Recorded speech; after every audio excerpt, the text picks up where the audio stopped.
거의 지금 맨유는 네덜란드가 되고 있다. 거의 뭐 아약스와 네덜란드 리그 혹은 네덜란드 출신 선수들로 10명 이상을 영입을 했단 말이에요. 그 쓴 돈이 거의 뭐 몇천억이에요. 거의 애국자다. 지금 영국의 돈을 그냥 네덜란드로 지금 보내 엄청난 지금 거의 지금 대박 훈장 줘야 됩니다. 네덜란드에서 테나감도 정말 대단한 사람이네 이러면서 이거 수출을 지금 약간 수출 뭐 탑 올라가야 돼요 이거. 그냥 테나 탑이 지금 그 암스테르담에 테나 탑으로 올려야 돼. 애국자다.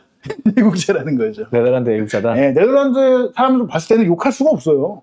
불멸의 영웅입니다. 움직여야 되거든요. 약간 라인 컨트롤 훈련 같은데 이거. 예, 조직적으로 움직여야 되기 때문에 이렇게 막 하는데 뭐 저럴 상황이 없을 것 같은데 포로는 올라가 있을 텐데. 아니 뭘 훈련하는 거예요 지금? 이거 내려가 있지 않을 건데. 나 내려가나 이제 오늘은 좀 이제 달라진 전술을 좀 볼 수 있을까 싶은데요 이제. 레시포드 혼자 들어갑니다. 레시포드 빨라요. 그냥 나가버리는데요. 레시포드 뭐죠? 밖으로 쳐버렸습니다. 레시포드가 그냥 공을 가지고 그냥 나갔어요. 레시포드 지금 왜 안 쓰는지 알겠는데요, 최다 감독이. 사실 또 이제 토트넘이 강약 약강이라고 말씀드렸는데, 오늘도 사실 맨유가 11위였기 때문에, 지난 시즌 8위였고. 보니까, 역시, 맨유는 약팀이었구나. 맨유 약팀이었다. 결론은 강팀 아니었네요. 하던 대로 하면 되는 거였다, 맨유는. 토트넘 강팀 판독기니까. 토트넘 강팀 판독기다. 점유율이 63%, 토트넘이 역시 지배하고 있습니다. 약팀이 많네요. 네, 맨유가 약팀이었습니다. 네, 맨유가 홈 경기거든요. 맨유는 이제 판독이 됐다. 오늘 여기 반니스텔로이 앞에 앉아 있습니다. 많이 이제 지식인이 됐어요. 네, 반니스텔로이가 지금 안경 쓰고 수염 기르고 지금 머리 짧게 자르고 그냥 보면 모를 수가 있어요. 반니스텔로이인가 이럴 수가 있어요. 지금 맨유 선수들의 경고, 퇴장입니다. 브루노 페르난데스. 이거 게임 끝났어요. 사실상 이렇게 되면 주장인 수적 열세까지. 브루노 페르난데스가 퇴장입니다. 마운트를 투입하고 마이누를 빼고 안토니도 몸을 이제 왜 나를 빼냐 뭐 이런 거 아닐까요? 기분이 별로 안 좋습니다. 왜 내가 누구한테도 한 게 없는데 인종차별 아니냐고 이러면서 이제 화가 나는 거죠. 그러니까 토트넘 경기 보면서 이렇게 뭔가 불안하지 않은 적이 처음이지 않나. 맨유가 약팀입니다. 맨유가 약팀이라서 이렇게 되는 세상에 강약 약간. 맨유는 약팀이었다. 저는 8위 팀이었는데 저번 시즌에 역시 약팀이구나. 반더벤 적당히 했으면 좋겠어요. 햄스트링 터질 수가 있습니다. 적당히 돼야 돼요. 반더벤이 다치는 순간 소송의 시즌이 끝납니다. 프리미어리그 제일 빠른 선수잖아요, 반더벤이. 그러고 보니까 포스테콜로 감독은 맨유에게 진 적이 없어요. 지난 시즌도 1승 2무였습니다. 역시 맨유 약팀이었다. 약팀한테 간 포스테콜로 감독. 루니. 산타 할아버지가 돼 있네요. 루니가 산타 할아버지가 됐어요. 루니가 도대체 무슨 일이 있었던 겁니까? 루니 굉장히 기분이 안 좋아 보이고 체한 느낌이에요. 경기 보면서 체했겠죠. 저는 정말 묻고 싶습니다. 에릭센은 뭐 어디다 갖다 놨냐? 화장실 갔냐? 지금 어디 갔냐 지금? 소니 세리머니를 보러 손흥민 선수에게 마신 것 같아요. 오늘 이 맨유의 패배는 정말 테나 감독의 패착이다라고밖에 볼 수가 없어요. 선발 구성부터 교체 전략까지도 다 도저히 이해가 안 돼요. 본인이 생각한 대로 준비된 게 전혀 아무도 나오진 않았습니다. 그러면 준비가 잘못된 거죠. 물론 준비를 뭘 했는지 알겠지만 그게 안 됐으니까요. 토트넘을 좀 만만히 봤다 뭐 이런 생각도 들고요. 저희도 만만히 봤어요. 저도 반성합니다. 이번 경기 맨유가 이길 줄 알았는데 제가 참 기자님도 그렇게 보셨습니까? 그래서 제가 좀 비긴다고 생각하긴 했지만은 그래도 소천이 고전할 거라고 생각했는데 저도 소천이 많이 고전할 거라고 생각했습니다. 아이도 축구를 제가 덜 봤다. 내가 너무 맨유를 높게 평가했다. 오늘 경기 일단은 뭐 어떻게 보셨나요? 기본적으로 테나 감독이 준비했던 어떤 그런 경기의 흐름이 전혀 이루어지지 않았던 부분인 것 같고요. 하지만 포스테코글로 감독이 항상 추구하던 그 축구가 오히려 맨유를 압도한 어떤 그런 경기였던 것 같습니다. 그리고 초반에 득점한 그 상황이 이 경기의 흐름을 바꿔놓지 않았나 싶습니다. 일단 오늘 말씀하신 대로 저희가 이제 경기 전에는 맨유의 테나 감독은 그나마 상대를 좀 대응하는 축구를 하고 포스테코글루 감독은 대응을 하지 못한다라고 말씀을 드렸는데 다만 저희가 항상 그 얘기를 했잖아요. 토트넘은 다만 그들의 축구가 자신들보다 약한 팀을 상대할 때는 이게 통한다. 그래서 맨유가 약팀이었다라고 저희는 사실 생각하지 않았어요. 물론 순위는 11위라고 했지만 토트넘이랑 승점은 같았고 골드 그 차이일 뿐이었고, 게다가 최근 그 맨유의 경기 지표가 지난 시즌과 비교했을 때는 슈팅 허용 횟수라든지 다양한 수비 지표가 개선됐다라고 생각을 했었습니다. 그 배경에는 사실 수비 라인에 이 더리우트와 마즈라비가 오게 되면서 어떻게 보면 이제 지난 시즌보다 맨유의 수비가 좀 더 노련해졌다? 이런 평가도 있었고, 또 호비 마이누 같은 경우도 굉장히 뭐 좋은 플레이를 보여줬거든요. 그런데 오늘 이제 선발 명단을 보면 저희가 애초에 말씀드렸던 게 그거잖아요. 맨유는 대응을 했다. 네. 우가르테라는 전문 수비형 미드필더를 선발 출전시켰고, 또 빠른 레시포드를 선발 출전시켰고, 여기에 이제 가르나초와 더불어서 이 뒷공간을 빠르게 파고들도록 단순한 축구를 준비했잖아요. 롱킥을 때리고. 그렇죠. 다이렉트 플레이를 지향했죠. 예. 그런데 토트넘이 물론 이거에 몇 차례 뒷공간을 노출하긴 했지만 결과적으로는 반더벤과 로메로와 뭐 벤탄쿠르가 뒤를 꽤 안정적으로 지켜주기도 했고, 또 그것에 앞서서 사실은 토트넘의 전방 압박이 맨유가 앞으로 나올 수 없도록 거의 가둬놓고 완전히 찍어 눌러버렸다라는 것들을 볼 수가 있고, 또 그 과정 속에서 사실은 이제 반더벤이 경이로운 솔로 플레이로 시작하자마자 한 분 만에 선제골을 넣은 부분들, 이렇게 일찍 선제골을 내주게 되면 아무래도 선수들의 정신적인 부분이나 애초에 계획한 부분들이 많이 흔들릴 수밖에 없잖아요.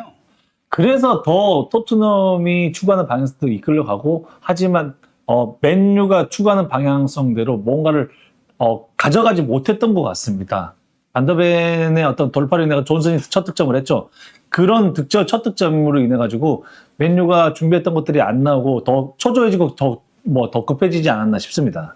그리고 또 하나 제가 생각하는 것은, 제가 최근에 그래도 맨유의 경기들에 대해서 많이 분석을 좀 해봤을 때 맨유가 이 정도로 부진하지 않았거든요. 근데 맨유가 이 정도로 부진하지 않았던 가장 큰 이유를 저는 왼쪽에서 뛰었던 그 아마드, 후반에 나왔던 아마드가 최근에, 아마드가 원래는 이 위치에서 굉장히 잘해줬거든요. 그리고 원래는 가르나초가 이 위치에 있었어요. 가르나초가 이 위치에서 안쪽으로 들어와가지고 아마드도 이렇게 안쪽으로 들어오는 형태로 뛰었단 말이에요. 그리고 브루노 페르난데스가 이 위치로 올라와서 공격을 풀어주고 에릭센이 이 위치에서 패스를 찔러줬어요. 그러면서 지르크지가 전방에서 연계 플레이를 해주고 공간을 만들어주면 브루노가 들어가서 함께 약간 스트라이커, 세컨드 토백 가깝게 움직여주면서 공격진들의 연계 플레이가 굉장히 잘 됐단 말이에요. 그렇게 잘 되던 것을 오늘 경기는 그동안 거의 쓰지 않았던 레시포드를 선발로 놨고, 왼쪽에서 뛰던 가르나초를 오른쪽에 놨고, 또 미드필드 구성도 서로가 조금 낯설 수밖에 없고, 이적 시장 막판에 합류한 우가르테를 선발로 쓰게 되면서 어떻게 보면 평소보다 굉장히 공격 상황에서 조직력은 더 안 좋았다. 그런 가운데 오히려 토트넘은 자신들의 플레이가 굉장히 매끈하게 잘 풀려 들어가면서, 특히 말씀하신 굉장히 이른 시간에 선제골이 나오면서 또 마음적으로도 심적으로도 서로가 완전히 달라졌죠. 토트넘은 여유있게, 맨유는 불안하게 경기를 치렀던 부분들이 결국에는 선발 카드가 잘못된 부분에서 좀 나타났고, 또 이 위치를 보시면 이 약간 평균 위치가 황당하게 나왔는데, 제가 아까 말씀드린 그 부분으로 인해서 원래는 아마드와 이 부분이 다시 아마드와 가르나초 그리고 에릭센, 브루노 등이 이런 공간들을 활용해줘야 되는데, 이날 맨유는 이 평균 위치가 무슨 위치냐, 이게 어떤 전술적인 위치가 있느냐, 그냥 수비는 밀려 내려가니까 일자로 있고 사이드로 거의 가지 못하는, 이거 이해가 불가능한 이 평균 형태가 조금 예. 엉망진창이에요. 물론 퇴장을 당했던 요인도 있긴 하지만 퇴장 이후에라도 사실은 10명으로 뛰더라도 형태는 뭐 연습하지 않나요? 사실 퇴장 상황도 훈련을 하지 않나요? 태양 상황도 준비를 하고요, 대비를 하고, 그리고 뭐 훈련할 때도 일부러 빼놓고도 훈련을 하거든요. 예. 만약에 수적 우리가 열칠 상황들이 많다 보니까, 그런 상황이 분명히 생길 수 있다 보니까 그런 상황을 대비해서 훈련을 하기도 하고, 그랬을 때 우리는 형태를 어떻게 갖출 건지, 그 형태를 어떻게 조직적으로 만들어서 상대를 공략할 건지 아니면 방어할 건지에 대해서 준비를 하거든요. 근데 그런 부분들이 전혀 되지 않았던 부분인 것 같습니다. 결국에는 말씀드린 선발 카드에서 본래 맨유가 최근 잘하던 구성과 또 그런 선수들의 위치 선정이 잘못됐고, 또 선제골을 내주면서 그런 심리적인 불안감까지 생긴 데다가 브루노 페르난데스까지 팀의 주장이 이런 그 경기가 안 풀린 상황 속에서 이성을 잃고 퇴장까지 당했는데 그 상황의 설상가상으로 그 이후에 전술적인 대응이라든지 말씀하신 형태의 문제라든지 결국에는 팀적인 조직력도 완전히 무너지면서 이 경기는 3대0이라는 스코어는 합당하고 그 이상으로 질 뻔했다. 그리고 반면에 토트넘은 본인들이 원하는 플레이가 다 됐다라고 볼 수 있는데 이렇게 솔랑키가 중앙 공격수로서 영향력을 잘 보여줬고 또 어떻게 보면 솔랑키와 쿠루세스키가 저는 과거 케인이 해주던 역할을 나눠서 서로가 꽤 잘해줬다라고 생각을 해요. 9번 역할, 10번 역할이 명확하게 좀 이루어졌고 또 베르너는 비록 골을 넣지 못했지만 그래도 사이드에서 속도감을 보여줘서 상대의 마즈라이가 올라오지 못하게 좀 눌러주고 존스는 또 골을 잘 넣어줬고 네, 맞습니다.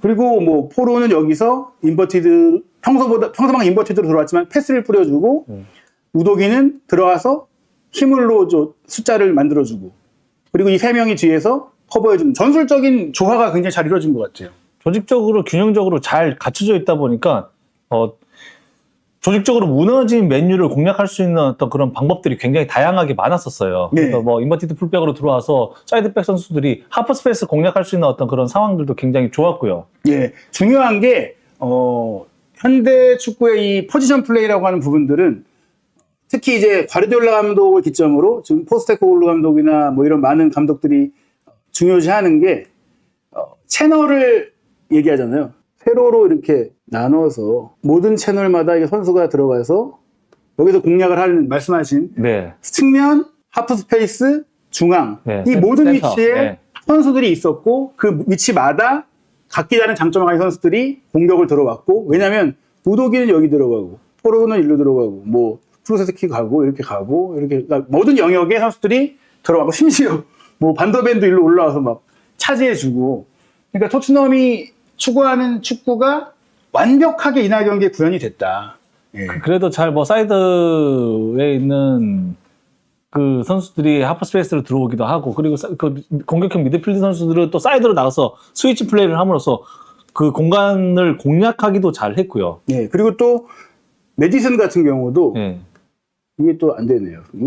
참 이해하기가 어렵습니다. 왜 안 돼? 메디슨도 내려와서 거의 그 조율사 역할 굉장히 잘해줬잖아요. 네네, 키 플레이어로서 내려와서 받기도 하고 또는 사이드로 벌어짐으로써 그 공간을 창출해주기도 하고. 네, 사이드로도 갔고 네. 내려가서도 받아주고 또 올라가서도 연계해주고. 근데 이 역할을 크루세스키도 거의 비슷하게 해줬어요. 많이 내려오진 않았지만 여기서 굉장히 혼자 공 운반해서 들어가는 네. 플레이들이. 크루세스키도 굉장히 도전적으로 침투하는 상황들도 굉장히 많았고요. 그리고 또는 뭐 도전적인 패싱을 통해 가지고 좋은 찬스를 많이 만들어주기도 했고요. 예, 제가 봤을 때 뭐 지금 이미 토트넘의 플랜 A는 확실히 미드필드 구성이 메디슨, 쿨루세스키, 벤탄쿠르 이 세 명이 각자의 위치에서 공을 너무나 잘 다루고 또 자신감이 있고 무엇보다 굉장히 침착하다. 오늘은 뭐 특히나 침착하게 플레이를 하면서 토트넘이 중원을 확실하게 장악할 수 있는 과정이 됐는데 이런 선발 전략뿐만이 아니라 사실 또 하나 주목할 부분이 이 교체 상황이었거든요. 선수 교체도 보면은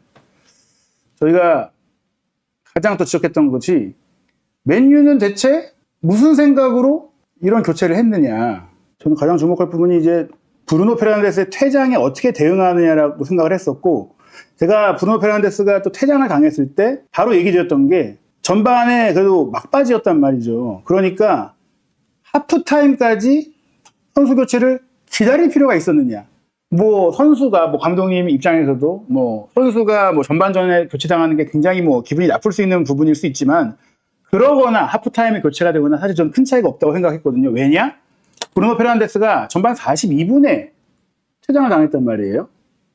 다시 돌려보겠습니다. 전반 42분에 퇴장을 당했어요. 거의 전반전이 끝난 시점이었단 말이죠. 하지만 추가 시간이 어느 정도 있었기 때문에 이 시점에 차라리 5분이나 줄어들었기 때문에 한 10분 정도 뛸 수 있는 거였단 말이에요. 이때 교체를 해서 넣어서 오히려 리듬을 많이 만들어 놓고 달라진 모습을 보여주고 하프타임부터 좀 새로운 팀으로 나갔으면 어땠을까. 분명히 변화를 줘야 됐을 것 같아요. 왜냐하면 우리가 생각하는 어떤 그런 예측하지 못하는 변수가 생겼기 때문에 그 변수에 대응하기 위해서라도 예, 그런 변화를 줄 필요가 있었다고 생각을 하고요.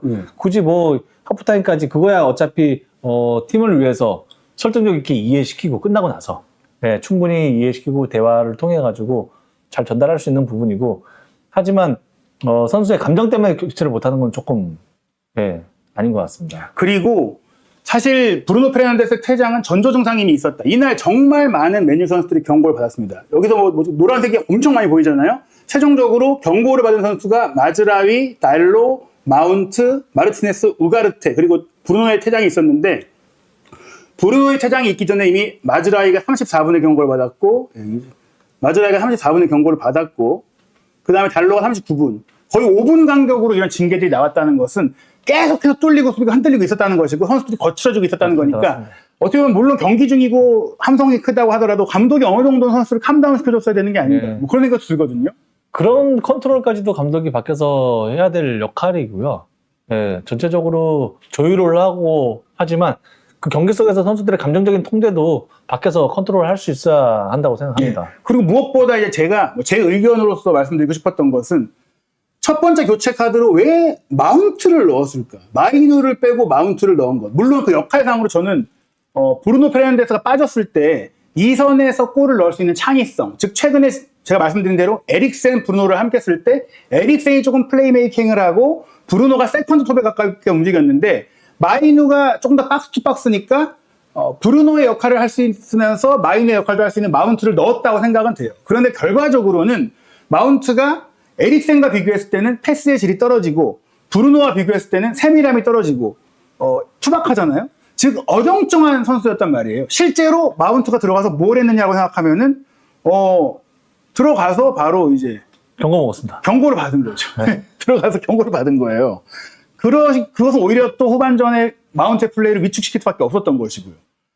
그런 과정 속에 토트넘이 이제 후반전 시작과 함께 투입한 것은 또 카세미르였는데 제가 사실 이제 브루노가 퇴장 당했을 때는 한 명을 바꿀 게 아니라 여러 명을 바꿀 필요가 있다고 생각을 했어요. 왜냐면은 퇴장이 발생해서 선수를 교체해야 되었던 게 아니라 시작하자마자 골을 먹었고 그 뒤로 경기 운영 전체가 안 좋았기 때문에 대대적인 쇄신이 필요하다. 그래서 호일룬을 앞에 넣고 호일룬과 호흡이 좋은 에릭센을 미들로 넣고 그 후방의 안정성이 떨어지니까 카세미르를 투입을 해서 지금 미드필드 라인에 마이누는 경험이 좀 너무 떨어지고 또 우가르테는 팀에 온 지 얼마 안 됐기 때문에 페르난데스가 퇴장을 당한 가운데 미드필드 2명을 다 바꿨어야 했다. 에릭센과 카세미르를 바꿨어야 했다. 그리고 지르크지 같은 경우도 온 지 얼마 안 된 선수인데다가 속도에 있어서 호일룬이 더 좋고 무엇보다 에릭센과 호일룬은 덴마크 대표팀에서도 함께 호흡을 맞추는 사이이기 때문에 뭐 후반전에도 둘이 좋은 장면을 하나 만들었던 것처럼 이렇게 세 명을 동시에 하프타임에 집어넣었더라면 훨씬 더 색다른 후반전을 운영할 수 있었을 텐데 후반전 오히려 시작하자마자 스트라이커인 지르크지를 빼고 카세미르를 투입한 이후 레시포드를 최전방에 놨단 말이에요. 그러면서 오히려 공격은 둔화됐고 토트넘이 두 번째 골을 바로 40초만에 넣게 되면서 맨유의 경기는 더 어려워졌던 거죠. 그게 머릿속을 좀 지배하지 않나 싶습니다. 속도를 통해 가지고 상대의 역습을 가지고 상대를 공략한다. 그러다 보니까 레시포드를 계속 고집하고 레시포드를 통해 가지고 뭔가 기회를 창출하려는 어떤 의도가 계속 반복적으로 나타났던 거죠. 예. 하지만 그게 이루어지지 않았고 그러다 보니까 공격이 원활하게 진행되지 않음으로써 좀 계속 어려운 상황들이 계속 반복됐던 것 같습니다. 예. 토트넘 같은 경우에는 전반전에 오히려 우도기가 조금 이제 햄스트링의 통증이 있는 느낌이 들었었고 그로 인해 후반전 시작과 함께 스펜스를 넣었는데 또 스펜스가 이 선수가 체력적으로 굉장히 좋고 빠른 선수다 보니까 오히려 수적 열세인데다가 빗까지 내렸던 이 경기에서는 본인의 장점을 많이 보여주면서 맨유의 수비 라인을 흔들어 놨고 그로 인해 맨유의 수비 간격이 벌어지고 올라오기가 어려워졌고 그런 과정 속에서 또 많은 맨유 선수들은 계속해서 경고를 받으니까 플레이가 점점 더 위축이 됐어요. 결국 그러다 보니까 경고가 있는 상태에서의 우가르테가 에릭센과 73분에 교체됐고 레시포드를 빼고 호일룬이 들어갔고 그제서야 조금은 카세미르, 에릭센, 호일룬 등 저희가 이제 들어갔으면 좋았을 거다라고 얘기했던 빨리 들어갔으면 좋았을 거라고 얘기했던 선수들이 후반전에 좋은 플레이를 좀 보였으나 그러한 과정 속에서 토트넘이 이제 어느 정도 2대0 상태를 쭉 이어가면서 이제 좀 로테이션을 하면서 선수들의 체력 아껴야겠다 라면서 무어, 베리발, 사레를 넣자마자 세 번째 골이 나왔어요. 맞습니다. 이것도 좋은 타이밍이었잖아요. 네네, 맞습니다. 어쩌면 토트넘은 교체 타이밍 또한 본인들이 원하는 대로 그 경기를 이끌어갈 수 있었고 하지만 맨유 같은 경우는 본인들이 생각하는 어떤 그런 교체 타이밍 또한 굉장히 지금 결과론적으로 안 좋게 나타나는 상황인 것 같습니다. 네, 그래서 이 평점 기록으로 봤을 때는 교체로 들어간 선수들의 평점이 맨유 선수들이 더 높지만은 실제로 경기 영향력, 물론 뭐 경기 영향력이 맨유에 교체로 들어간 선수들은 대부분 무어나 베리발, 사르, 드라고신이 거의 늦게 들어갔고 이 선수들이 뭐 경기 흐름에 큰 영향을 미쳤다. 저희가 이렇게까지 말씀드릴 수는 없어요. 다만 카세미르의 평점이 꽤 좋게 나왔고 디알로도 막판에 나와서 좋게 활약을 했다라는 걸 봤을 때 특히 아마드 디알로가 말씀드린 대로 원래는 최근에 가장 폼이 좋던 선수예요. 그러다 보니까 저는 오히려 에릭센, 디알로는 최근 맨유 좋은 경기력의 핵심이었는데 오히려 이 경기는 이 선수들이 후보라서 후바에 나온 게 아니라 오히려 주전이라서 오히려 포르투와 유로파리그 경기 승리가 반드시 필요하기 때문에 이 선수들을 아꼈다가 지금 테나 감독이 당했다. 그리고 호일루는 100번 양보하면 이제 부상에서 막 회복했으니까라고 보지만 레시포드도 그렇게 몸 상태가 좋아 보이지 않았기 때문에 이런 거예요. 뭐 호일룬이 선발로 안 나온 것까지 이해할 수 있다. 그러나 너무 늦게 나온 거 아닌가. 그래서 이날 경기가 토트넘의 완승으로 끝난 것은 두 팀 선수단의 뭐 퀄리티 차이 뭐 이런 것들을 얘기하기에 앞서 감독의 선발 카드, 교체 전략, 즉 텐하 감독의 완패가 아닌가라고 생각이 드는데 감독 입장에서는 좀 어떻게 이 경기를 만약에 돌아볼 수 있을까요? 구상한 대로 안 나왔던 것 같아요. 저 맨유 입장에서는 아까 말씀드린 대로 좀 수비지향적인 홀딩 미드필드를 둘을 두고 그렇게 수비적인 어떤 그런 경기 운영을 생각을 했었고 그리고 카운터택을 통해 가지고 그리고 다이렉트 공격을 통해 가지고 상대를 공략하려 했는데 초반 너무 빠른 실점을 인해 가지고 선수들도 너무 이렇게 많이 흔들리는 모습들이 보였었고 하지만 토트넘 입장에서는 본인들이 추구한 대로 하이 프레싱을 했고 도전적인 공격적인 어떤 그런 경기를 주도하려고 했는데 선제 득점이 너무 쉽게 빠른 상황에 나오는 바람에 맨유는 흔들리고 토트넘은 본인들이 추구하는 방향성대로 잘 가져갔던 어떤 유력에 계속 끌고 갔던 경기 끝날 때까지 그런 상황이지 않나 싶습니다. 네. 최종적으로 경기 기록을 말씀드리면 토트넘이 3대 0으로 이겼는데 토트넘의 기대 득점이 4.67골. 그 얘기는 이제 5골을 넣었어야 됐다. 기대 득점이라는 것 자체가 원래 정말 확실한 기회를 얘기하는 건데 축구라는 게 원래 꼭 확실한 기회만 골이 되는 게 아니다라는 점을 생각한다면 무조건 실제 득점보다 이제 기대 득점이 이제 좀 더 낮게 나올 수 있거든요. 그래서 이 경기는 5대0 게임이었다고 생각을 하고요. 슈팅 숫자 24대 11, 2배 이상 토트넘이 많았고요. 유효 슈팅 10대 2니까 5배죠. 5배. 50, 5배입니다. 그리고 점유율 61%대 39%니까 근데 또 중요한 건 포스테코글루 감독 부임 후 토트넘이 테나 감독의 맨유를 상대로 이제 2승 1무다. 그리고 한 번은 2대0, 한 번은 3대0 이겼고 또 한 번은 지난 시즌 원정 가서 2대1로 비긴 거니까 사실 좋은 결과가 된 거죠. 그러니까 포스테코글루 감독이 테나 감독과의 맞대결에서는 완승을 했다라는 건데 다만 우리가 이 토트넘의 이번 승리, 이게 공식 4연승까지 달렸거든요. 그러나 아직 조금 이제 확실히 안심하기 어려운 역시 이유가 있다면 맨유가 생각보다 이제 약했다. 이런 정도의 맨유면 누구나 이길 수 있지 않을까 그런 생각도 들었거든요. 이 한 시즌을 어떻게 보낼지에 대해서 굉장히 걱정일 것 같아요. 맨유 팬 입장에서는 공격적인 부분도 그렇게 날카롭지 못했고 그렇다고 해서 수비적인 부분들도 굉장히 안정감을 찾지 못하는 어떤 그런 부분들이었는데 이제 시즌 초반인데 이걸 시즌 막판까지 끌고 간다는 게 참 어떻게 끌고 갈지 걱정 반 기대 반인 것 같습니다. 예, 기대는 어떤 기대죠? 아무래도 뭐 맨유라는 어떤 그런 브랜드가 있다 보니까 항상 기대하는 어떤 그런 팀이라서 좀 기대를 하는 거지 지금 현재 상황에서 뭐 플레이적인 상황에서 기대를 하기에는 좀 쉽지는 않을 것 같고요. 예. 맨유 저는 이제 오늘 경기를 통해 테나 감독의 경질 여론이 본격적으로 나올 거라고 생각을 하거든요. 오늘 경기 3대0 됐을 때 뭐 보셨다시피 그러니까 맨유 홈팬들이 경기장을 나갔어요. 뭐 비가 왔기 때문이도 있지만 사실 그게 아니라 이제 기대감이 없다라는 거거든요. 앞으로의 일정이 중요한 게 일단 맨유가 목표는 챔피언스리그 진출이거든요. 현재 명확하게. 그러려면 이제 리그에서 순위 4위는 어렵다는 것들을 모두가 이제 다 인정을 할 겁니다. 그래서 유로파리그가 중요한데 유로파리그 홈 경기에서 이미 스벤테랑 1대1로 비겼어요. 당장 이번 주중 경기로 10월 4일에 포르투 원정이 있습니다. 그 다음에는 지난 시즌 챔스 진출권을 따내면서 굉장히 강력한 모습을 보인 에메리 감독의 에스턴 빌라와 원정 경기를 치릅니다. 그리고 브렌트포드가 분명히 지금 어려운 상황이라고 하더라도 뭐 그래도 만만한 팀이 아니거든요. 프랭크 감독의 브렌트포드가. 그리고 그 다음에 무리뉴 감독의 페네르바체와 원정 경기로 유로파리그를 10월 25일 새벽 4시에 치르고 그 다음이 웨스트햄과의 원정 경기 그리고 카라바오컵 16강전의 상대가 레스터 시티인데 지금 맨유의 경기력이라면 이 단판 승부 레스터 시티전도 어느 정도 로테이션을 가동해야 되는데 이것도 탈락할 가능성을 배제할 수가 없고 그 다음에는 첼시전. 저는 요 안에 경질된다고 보거든요. 이 일정 안에 경질된다. 이 경기에서 몇 경기나 확실하게 맨유가 이길 수 있겠느냐. 산 넘은 산이네요. 예. 뭐 계속 산이에요. 거의 산에 있어, 지금. 거의 조난당할 상태, 조난당할 상태. 그래서. 정말 경기력이 진짜 그런 느낌이었어요. 예. 그래서 뭐 저는 포르투는 유로파리그 또 우승 경쟁으로 꼽히는 팀이고, 포르투는 원래 포르투가 최고의 팀이잖아요. 포르투 원정도 쉽지 않은데, 빌라 원정. 그 다음에, 브렌트포드전에 이어서 이 페네르바체와의 원정, 특히 이 무리뉴 감독과의 맞대결. 저는 그래서 10월 안에 테나 감독이 경질될 것이다라고 이제 생각이 들고요.